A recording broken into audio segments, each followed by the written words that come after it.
Hey all, Rob Cairns here. I'm the CEO, founder, and chief creator of Amazing Ideas at Stunning Digital Marketing. In this week's podcast, I sit down with my two good friends, Jodi Hersh and Kim Doyal. And what we talk about is content creation, their amazing newsletter, and the Content Creators Planner. Grab yourself a drink, sit back, relax, and enjoy this week's episode.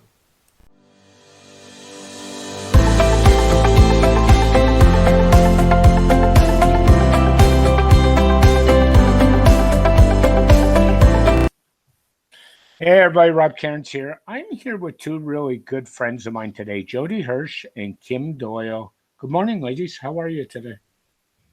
Good morning. Great. Doing great. So what we were going to talk about was the Content Creators Planner, and even more specifically, to go with the planner is the newsletter these wonderful ladies are putting out. And what I wanted to start with is, how did this sort of develop? You both had your own businesses. You both were doing things. How did this marriage of two people across the country happen? You want to tell it, Jodi? Sure. So Kim and I met, probably close to 7 years ago. I think I've kind of lost track exactly. We met online through, I think I'd heard Kim on somebody's podcast and, liked what she was about and followed her on social media, probably downloaded something. And we ended up connecting and chatting a few times over Skype, and just, the typical friendship developed that, we all form in this online community. And we just, over the years, we just started helping each other with various things. And then summer of 2018, I was actually on a cruise, the one and only cruise I've ever been on. I'm like floating around the British Isles, and Kim messaged me at like 1:30 in the morning for me, asking me if I knew InDesign. And one thing led to another. She was looking for somebody to help her create this planner. And so, of course, I said yes. And we just started working on it as soon as I got back. And within a few months, we launched our famously failed Kickstarter. Yeah. And it's been, all ahead ever since. I just have to add too. I asked Jodi, I'm like, can I hire you to do this, or you want to do it with me? And she was like, yes. And I'm like, which one? I'm like, I'll be your partner, of course. Yeah. I'm not stupid. It was funny. That's funny. And Jodi refers to the failed Kickstarter, and those of us in Kim's community or Jodi's community, we all know that story. We know about the failed Kickstarter if you're in Kim and Jodi's community. Kim, did you want to elaborate what happened with the Kickstarter, why it failed, and what you learned from it? Yeah, I feel like I've got a good Cliff Notes version of this. Long story short, I don't know why I thought it would be a brilliant idea to do a Kickstarter for the planner when we had people to market to already, especially doing it like December. So we launched the Kickstarter, and it started off pretty good. And then it was probably 3 weeks in, when we realized we were not going to hit the funding goal. It was the week before Christmas. And we said, always the best time to try a Kickstarter. Because why not add something else at that time of year? Yeah, right before Christmas. We like to do things the hard way. And can I just tell you, like, Jodi was sick for like 2.5 months with one thing after, this was all pre-COVID, but it was like one thing after another, and she was slammed with work. It was, I feel for her. It was a long few months. I might have been patient zero. We really don't know. 2 years. Actually, no, that was 2018. I was going to say, it's your fault. Anyways, so we pivoted, and we just thought, screw it. And literally the week of Christmas, after Christmas, Jodi was brilliant, got WooCommerce up on the site, and we went in, and you can't get the name and email addresses of anyone on Kickstarter until you've successfully funded it. So had to message every single person. Yep. And say one at a time, amen for copy and paste. And we ended up with like $1,500 in pre-sales on New Year's Eve, which was like, all right, people still want this. This is great. This is validation. And we just kept going, and the pre-sales continued to come in. Learning from it, Kickstarter, I don't know enough about it. I accepted the fact. I think I've gotten better. I think Jodi would agree. Like, I don't give myself enough runway for anything. Kickstarter, it's a different beast. I think it's you really have to have a super solid strategy and play to get the word out there. And we were working nonstop for those 4 months to get the planner itself done, not to mention looking at sourcing printers. And it was pretty crazy. So learned a lot, and I don't regret the time frame that we went from idea to planner. And I actually don't regret the Kickstarter. You live and learn. I don't think I would ever do one again, though, to be honest with you. No, I mean, I know what, people do them to basically fund their whatever their project is with pre-sales. But, when you have our skills, there really was no reason for it. We just should have been doing that on our own website all along, especially since we were leveraging Kim's existing audience, for our initial launch.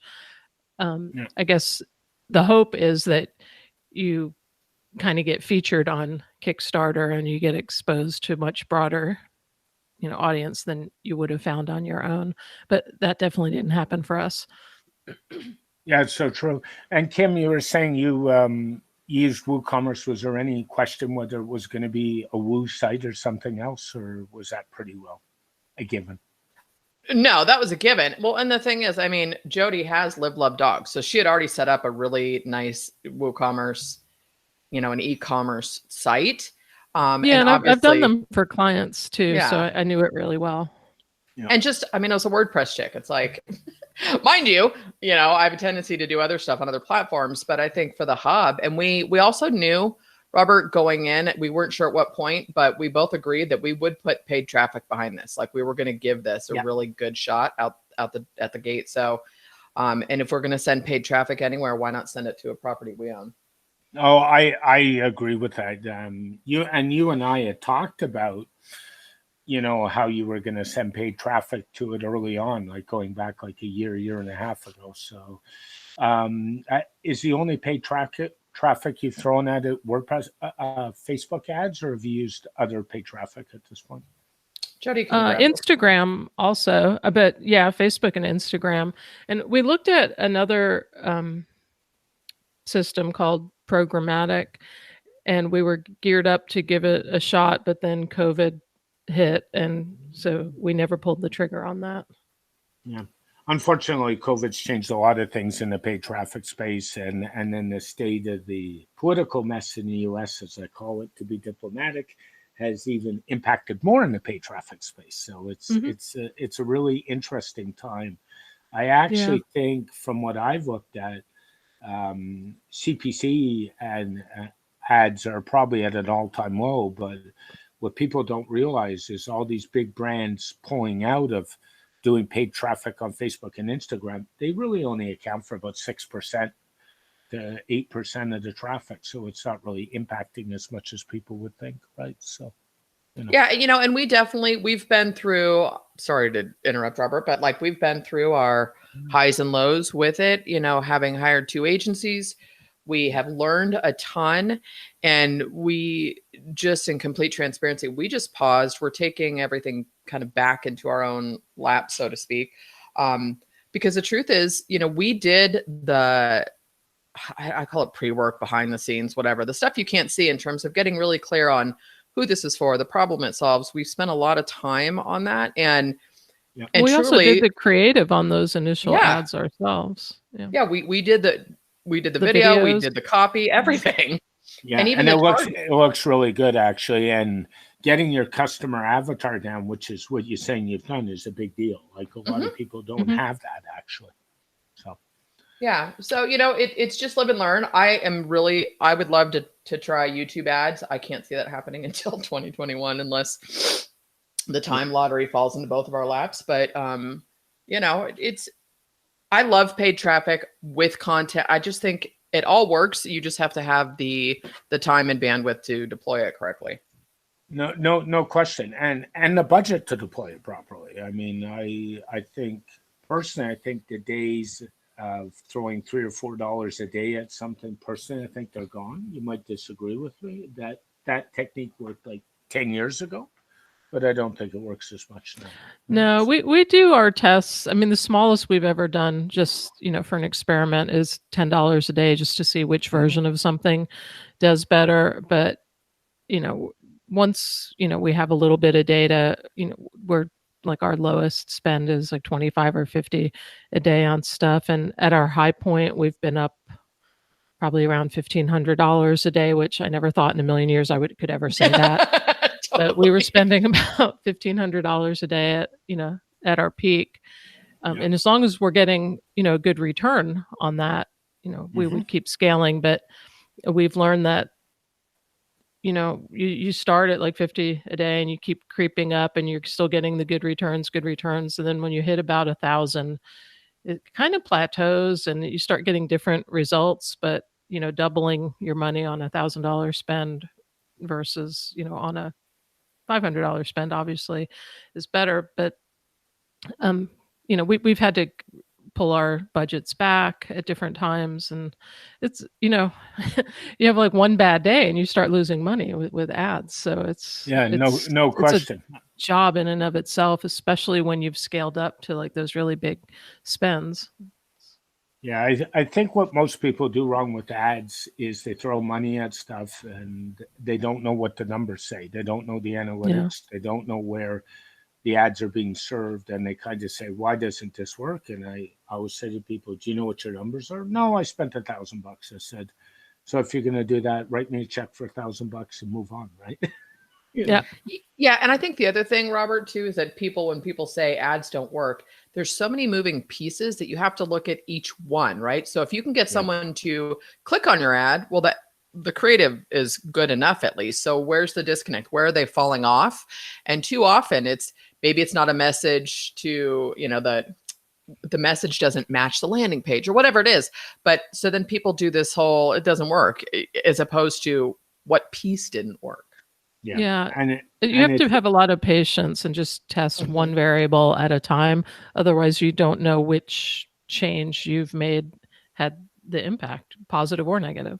Yeah. No, I so agree with that, Jodi. I mean, I've run some really creative ads a couple of years ago. I think I shared this story with Kim off fun one day. I ran an ad where I turned something upside down, and I put the ad copy in black and white, and we ran a $6,000 ad campaign, and that turned into an $80,000 spend. So that's nice. win-win-win. But the problem you got is, if you're too creative with your ads, sometimes people just click on them because they look pretty. And you got to be really careful about that. Yeah. Absolutely. So beyond that, who is the content creators planner geared for? Like, who should really come out and get this product? You want to hit that, Jodi, or me? Oh, you can take it. It's interesting because we created this for, no pun intended, but content creators, right? We really thought our audience was, we're so smart. And I'm out. Drop the mic. Okay, so, but we thought it was going to be people who would do digital marketing. They've got an online presence. They understand content marketing.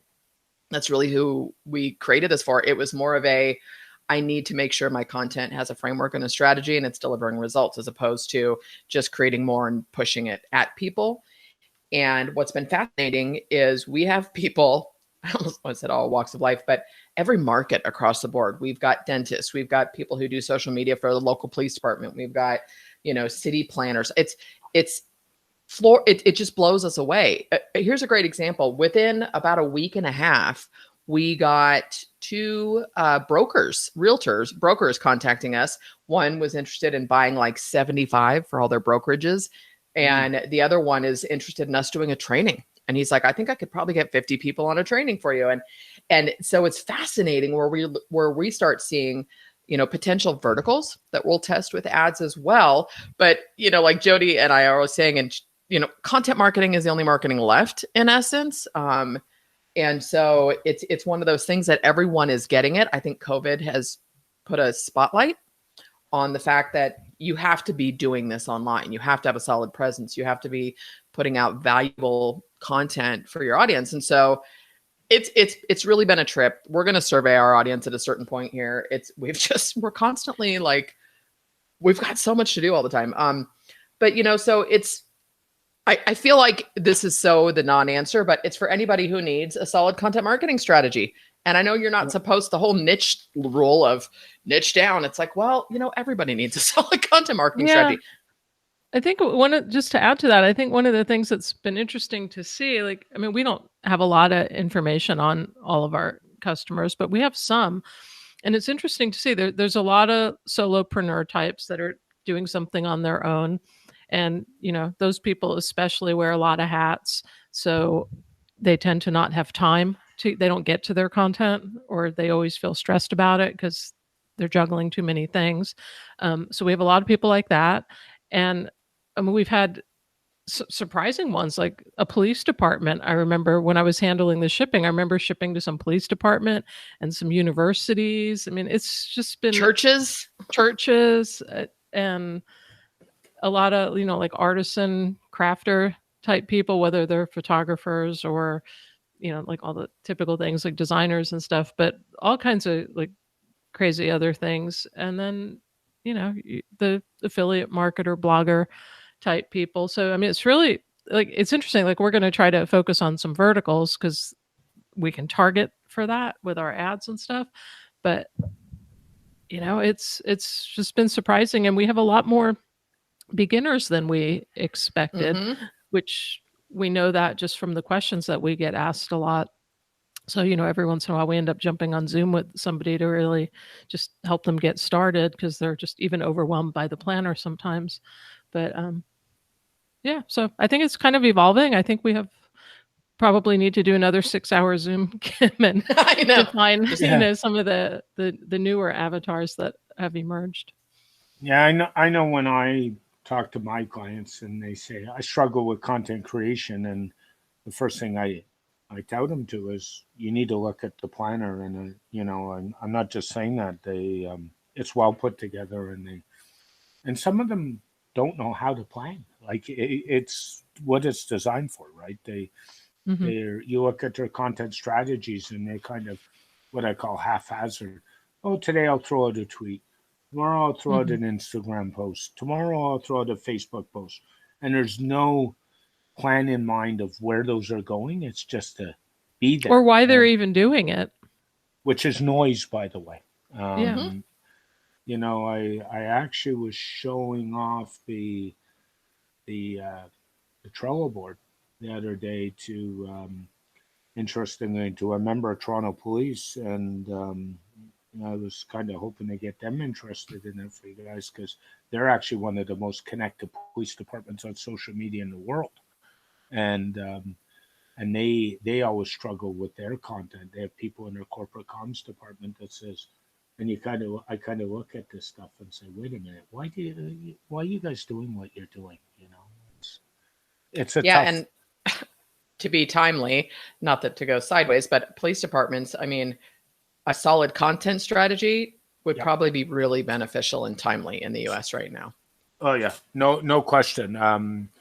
One of my good friends just retired, and he was one of the big reasons Toronto police are where they are in social media. They're considered a world leader, and he said, the bridges and the stuff that they had to break down to make this happen. And with what's going on in the US, there's a multitude of things. One, are you putting out the right content? And two, even if you're scheduling content, do you know what content you're putting out? So if you have to pull back content because of the situation in the US on a daily basis, can you do that?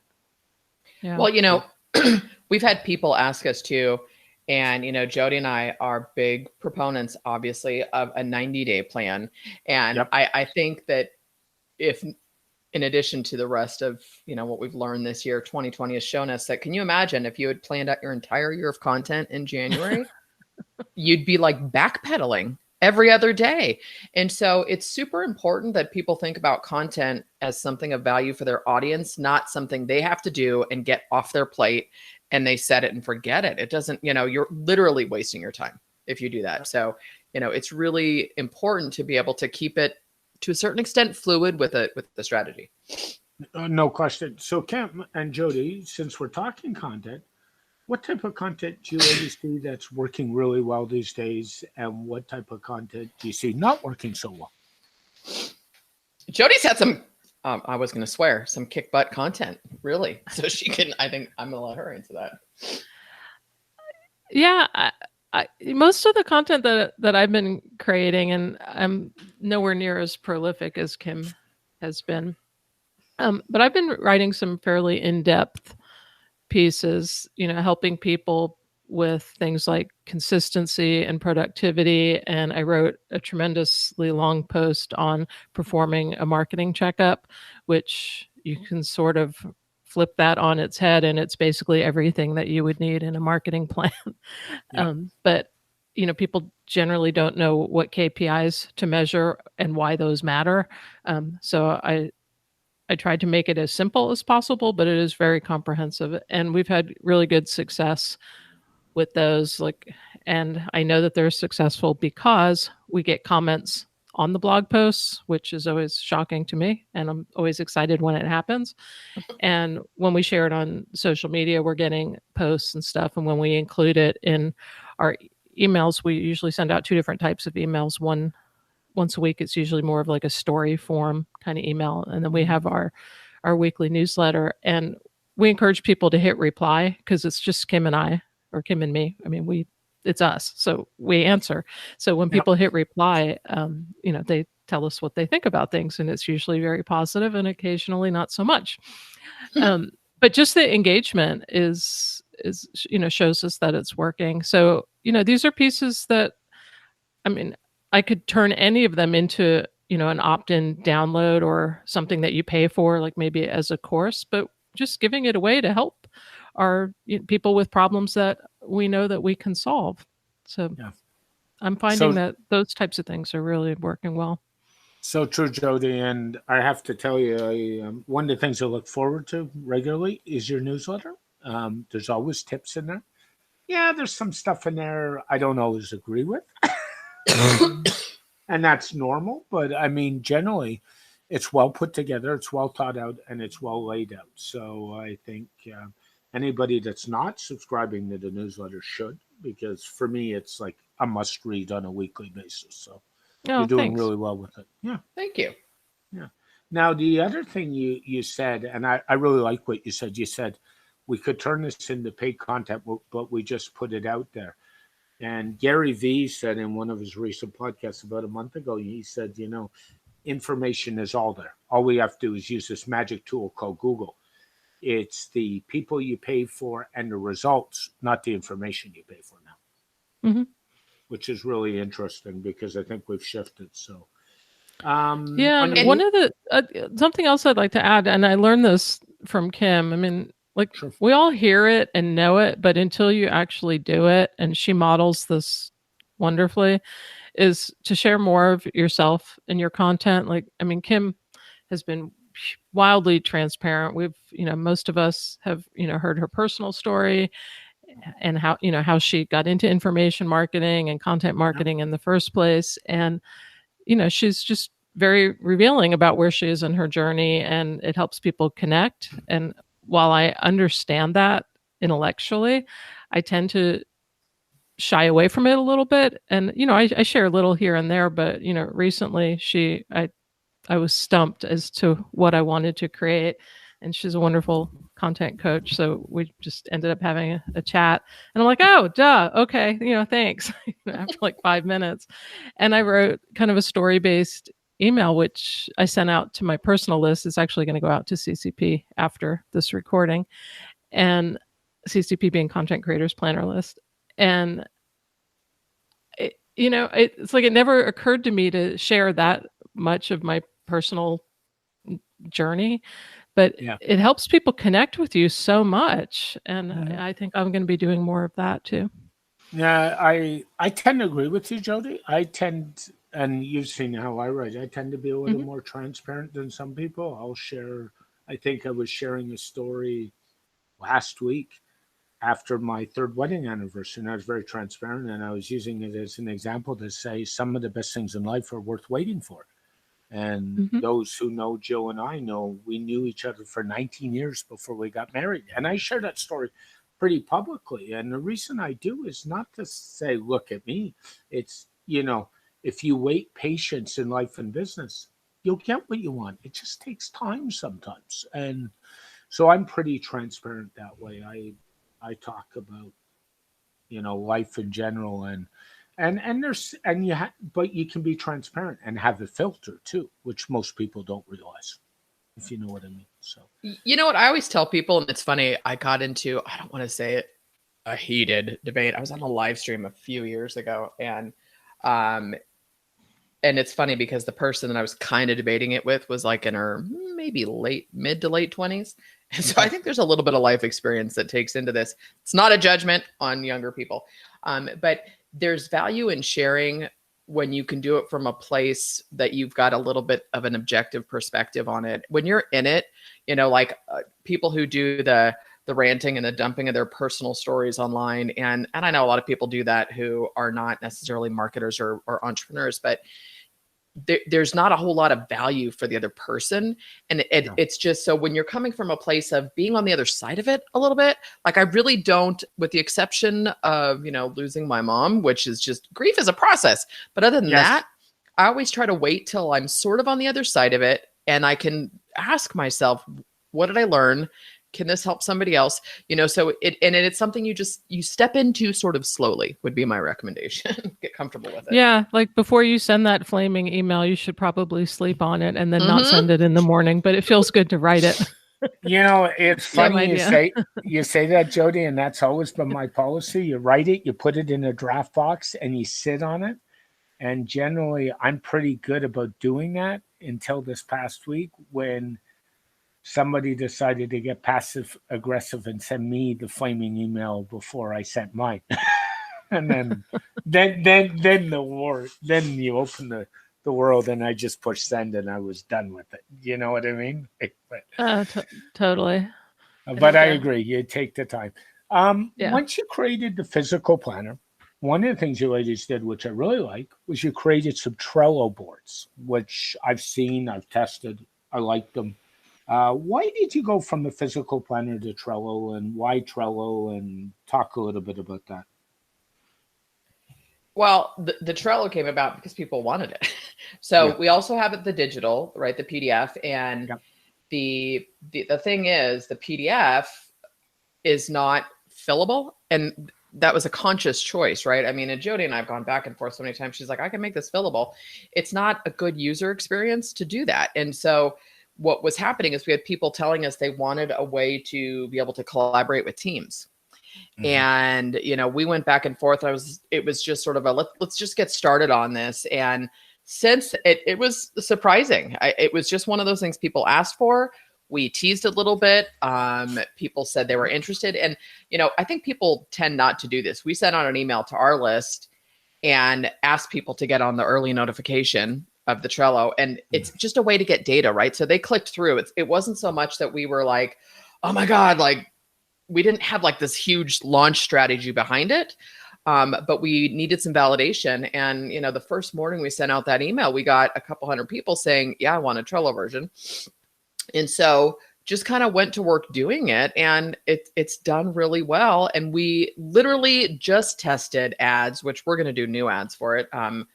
But we weren't even driving traffic specifically to Trello, which when you look at with ads, even, we look at cost of goods, which it seems like our ad agencies never did. But looking at the cost of goods with the physical planner, as well as the different digital assets we have. And so we've got Asana planned, potentially ClickUp. We've had people asking for more. It's just a bandwidth thing in terms of the boards are done. We can import them, but it's redoing the training for each one.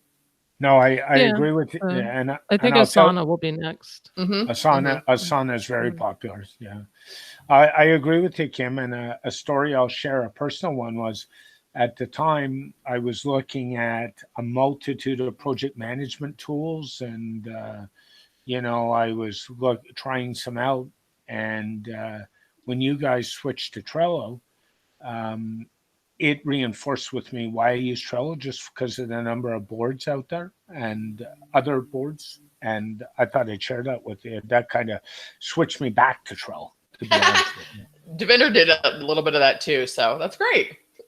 Yeah, so I like Trello. I'm very much a visual guy. So for me, it's, show it to me in front.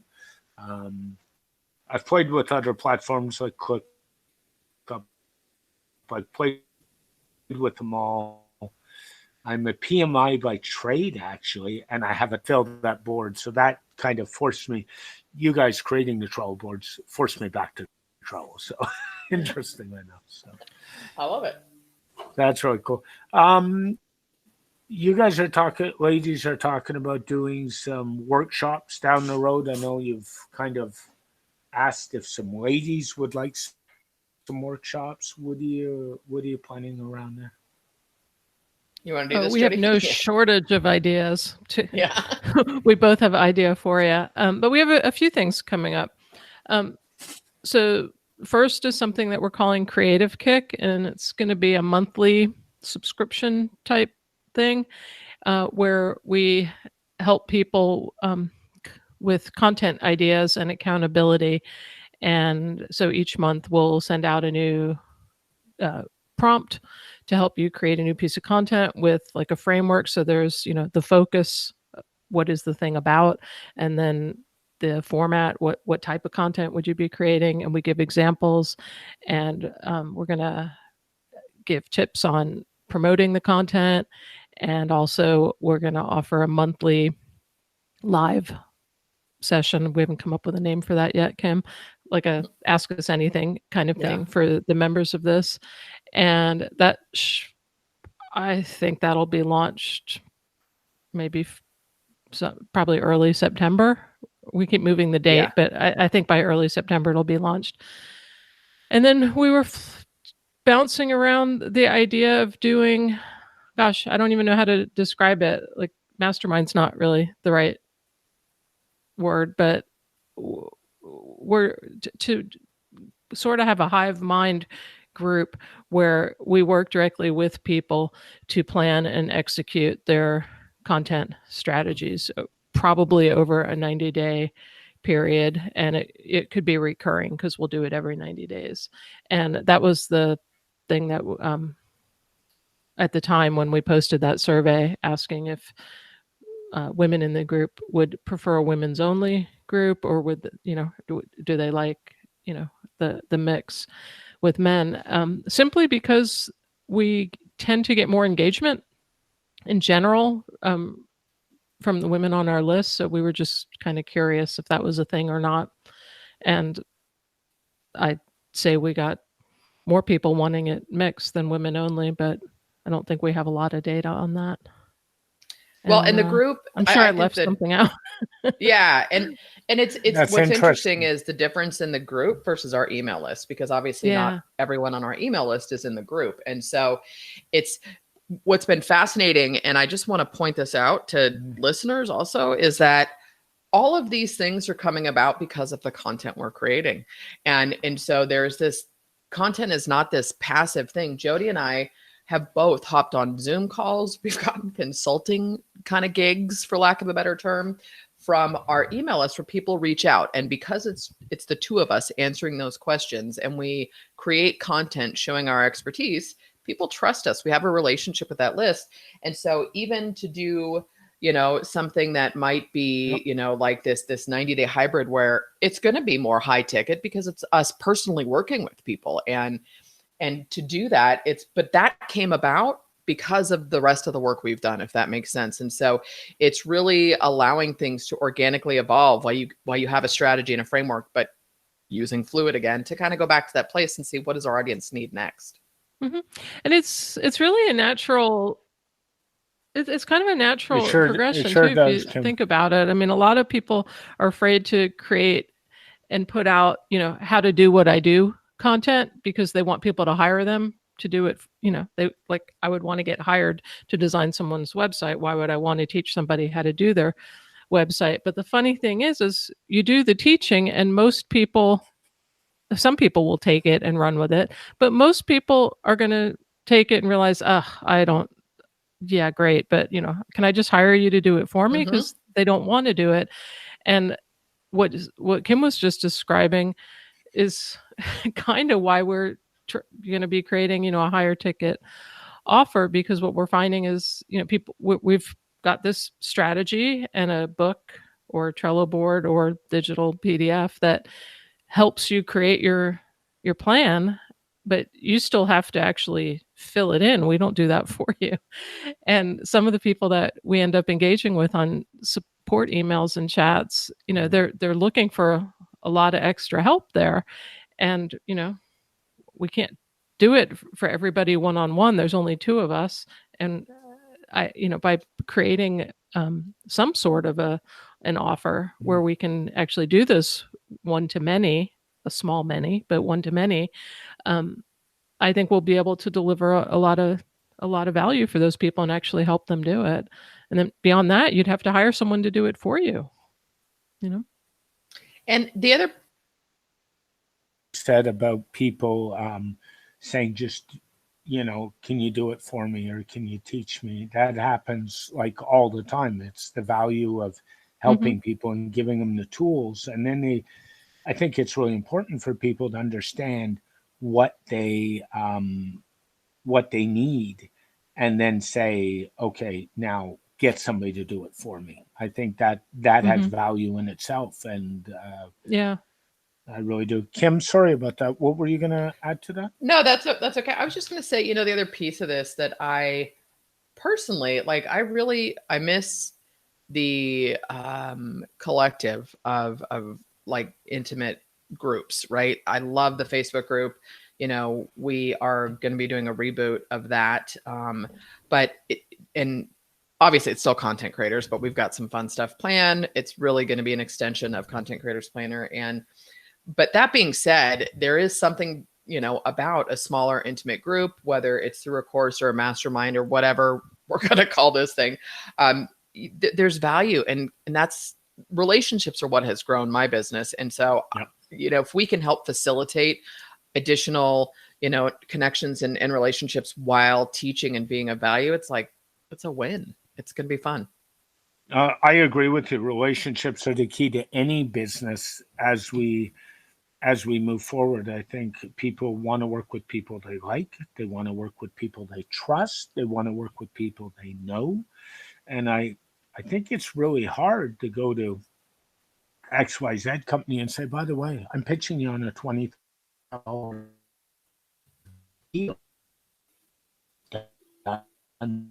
If you know what I mean. They've been, people really want to say, I'd rather throw 20 grand at somebody I know.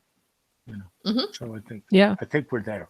So and I think relationships are important. I mean, I look at, both you two, and I'm really lucky to have good relationships with both of you, and I appreciate that. So back at you. Jinx. So we're we've talked a lot about the planner. We've talked a lot about you talked a little bit about the Facebook group. One of my favorite Facebook groups, actually. I mean, probably way too many than I can count, and it's probably one of the two or three that I'm commenting in pretty regularly, just because of the people that both Kim and Jodi attract, which is a big deal. I mean, I've got a lot of good friendships that have come out of that group over the last 3 or 4 years, so that's really good.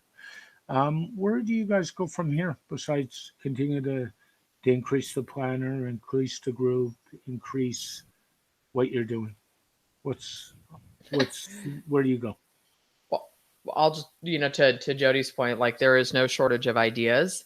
Yeah. And it's, we both have personal brands that we are making sure that we're putting time and energy into as well. And it's like, I couldn't ask for a better situation. We support each other completely in that as well. Like, we go back and forth with ideas on, like I was just saying to Jodi, I'm like, yeah, I think I need to kind of resurrect my YouTube channel, and I'm not sure how I want to do that. And so, she'll kind of coach me and brainstorm with me on that, and vice versa.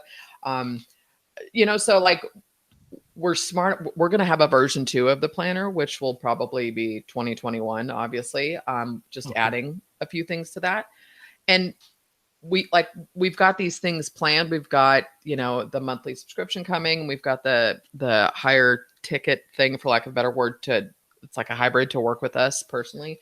And I think we're just, I don't know, we're in a good place. Well, like, we've been at this for 2 years, and it feels like we're in constant project and get this done and get that done. But but I think we're sort of, and correct me if I'm wrong, Jodi, that we're sort of on the precipice of having just a foundation dialed. And I'm actually excited about us taking the ads back over to see what we can do. And then like we're good for the rest of this year. Like we know what we're working on. Yeah. So, to add a little bit. So, we, like Kim said, we each have our personal brands. So, Kim just recently relaunched her list explosion course on kimdoyle.com. Yep. And, we promoted that through the Content Creators Planner list. I'm not sure and I guess it was in the group too. And she's got some other things cooking similar to that. And I do as well. I still do a lot of client work. And I've been talking about a course for a bazillion years, and I'm actively working on it now. So I'll be putting out a course as well, apart from Content Creators Planner. And, it's just the two of us. So, I think everything that we're doing all kind of works together.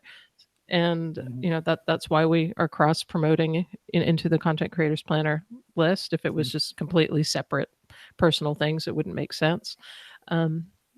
So, one of the big things that Kim has always wanted to do was some sort of a big live event.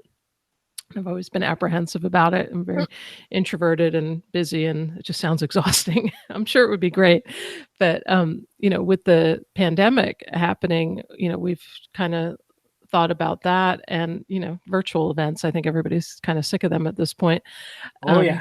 but that's where, with the idea of like craving some sort of a collective mastermind type scenario, I think that is still something aside from the work with us high ticket thing that we talked about. I think there might be something else, coming behind that just doesn't have Definitely. a timeline attached to it just yet, where, we'd be helping ourselves and others to grow our businesses as a collective. And then when the world opens up, we will get together. I have to tell you, Jodi, I'm pretty drained with virtual events right now. I mean, between the constant Zoom calls, the Meet calls, the clients on the phone, I think your game when you do virtual events has to be even higher than in person. It shows even more. Notwithstanding the gentleman and his wife or girlfriend who decided to have some extracurricular on a Zoom call yesterday that I saw kicking around. Yeah. So I mean, TMI on Zoom, right? Yeah. TMI on Zoom is right, and I just find I've done days because some of the brands I work with where I've come off and I'm like, I'm done. And it's so, I mean, we all know WordCamp US got canceled because of Zoom burnout. I think people are just tired. And I honestly don't think we'll be getting together much before next summer, personally. I mean, I think we're a year out, right? So I want to thank both you ladies for joining me. Jodi, how does somebody get a hold of you if they want to? You can reach me at jodi@contentcreatorsplanner.com. And, my personal website is orangestar.com. And of course, I'm on all the social channels just as Jodi Hersh. Yeah. And Kim, for you? Kim at contentcreatorsplanner.com or kimdoyal.com. And that's Doyal. I was happy to explain that. And same. I'm Kim Doyal on all my social platforms as well. And we actually managed to get through a podcast without any dogs. Devinder will be disappointed. I mean, for those who don't know, Jodi's got a couple, Kim's got a couple, and I've got 3, and they're all quiet. This is like... They behaved. I locked them in the office with me. Yeah, I locked mine in my office too. And one of mine's sitting right behind me, and he hasn't moved in the last hour. So there you go. But I want to thank you both very much, and all the best to you and the Content Creators Planner, and have a great day. Thanks, you too. Robert. A special thanks to Jodi Hersh and Kim Doyal for joining me on this week's episode. For more episodes, as well as digital marketing information, please head on over to our website at stunningdigitalmarketing.com. You can email me VIP@stunningdigitalmarketing.com. If you want to follow me on Twitter or connect on Twitter or ask a question at Rob Cairns. I can also be found on all other social media platforms, which can be found on our website. As always, this podcast is dedicated to my late father, Bruce Cairns. I miss you and I love you very much. Keep your feet on the ground. Keep reaching for the stars. Make your business succeed. Bye for now.